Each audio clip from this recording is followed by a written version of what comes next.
Hello, Wyandotte. In the midst of a pandemic, people really are suffering.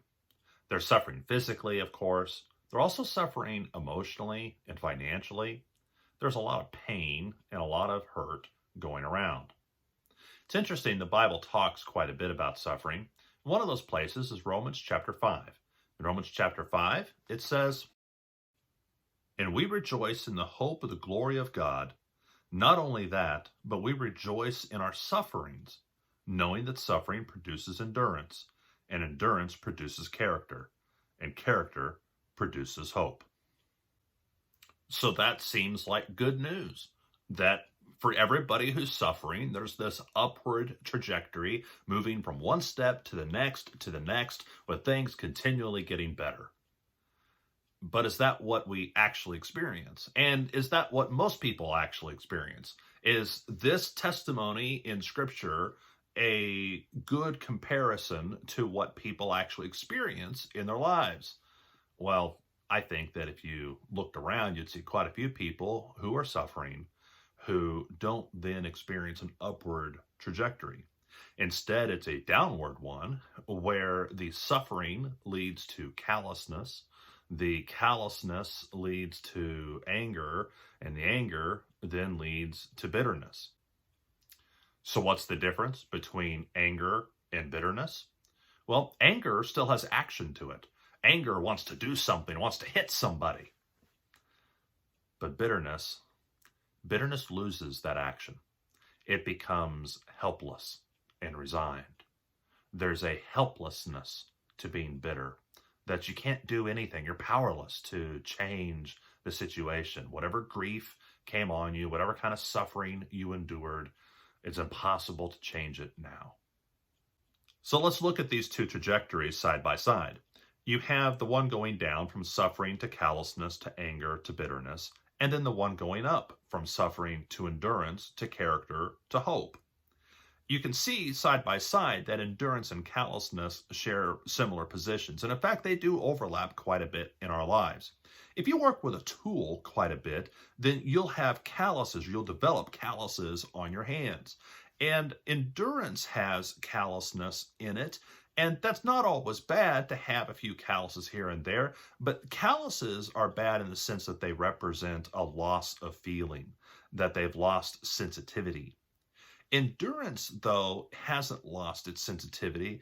It represents a strength that's built up over time, and that strength comes with attention, and you see the details, and you know the little nuances.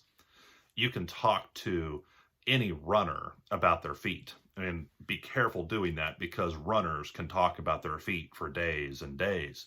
But even though they've developed calluses on their feet as they've run, they've also developed a sensitivity. They're not numb from the ankles down. They know everything about their feet, and they can tell how healthy their feet are, because that's part of building up endurance. Likewise, you can look at character and anger side by side.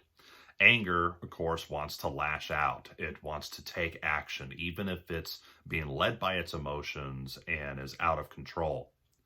But character is a little bit different. Character is, in the Greek of the passage in Romans 5, character is the word for experience. And experience doesn't just act purely on its emotions. That being said, you can have different kinds of experience. If I'm going to a marriage counselor and one of them has 35 years being married to the same person, but the other counselor is divorced 5 times, well, they both have experience, but I'm going to prefer one kind of experience over another. We're looking for the kind of experience, and this is what that Greek word kind of means, this kind of experience that's been tested and proven. This works. Likewise, our bitterness is contrasted to our hope. You might recall that with bitterness, the key feature is a helplessness, a powerlessness to really change anything or to provide any solution or salvation. People who struggle with bitterness, there's actually a condition, just like PTSD. PTSD is post-traumatic stress disorder. There's a condition called PTED, post-traumatic embitterment disorder. And it's a lot like PTSD, except instead of panic attacks, you have this overwhelming, crushing weight of helplessness. People may be trapped by that despair after a trauma for years. But in Christianity, there's hope. In Christianity, there is a hope that is full of power and certainty and even joy. Why? Well, because it's not based on us. If my hope was based on my ability to put a smile on things and to find the silver lining in each cloud, or to just have a stiff upper lip, I'd run out of energy for that. I eventually would fail, and then I'd be right back in that pit of despair.